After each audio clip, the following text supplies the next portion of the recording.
அன்பு நெஞ்சங்களே, அனைவரையும் இது திரும்ப நிகழ்ச்சியில் வரவேற்கிறேன். இன்னைக்கு சின்ன சின்ன டிப்ஸ் பார்க்கலாம் நாம.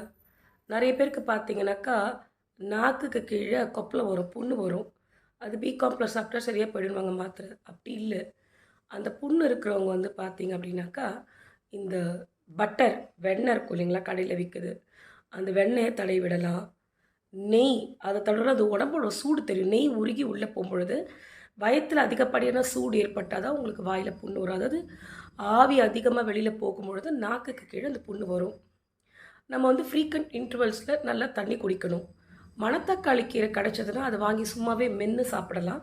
அப்படி இல்லன்னா, அந்த கீரையும் சின்ன வெங்காயத்த போட்டு கொதிக்க வச்சு, அந்த தண்ணீல சிறு பருப்பு போட்டு, சின்ன வெங்காயம், மணத்தக்காளி கீரை இத நல்லா கொதிக்க வச்சு, அத இருத்து மணத்தக்காளி கீரை கழனி சாறா நீங்க குடிக்கலாம். 2 கல் உப்பு போட்டு.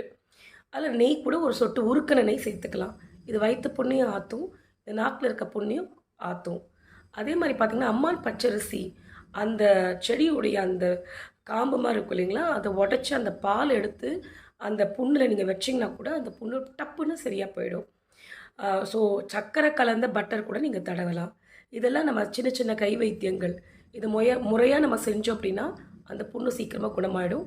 நெறைய தண்ணி எடுத்துக்கணும். கொஞ்சம் அமைதியா இருக்கணும். ஆவி ரொம்ப வெளியில போகக்கூடாது. பேசி பேசி. நன்றி. வணக்கம்.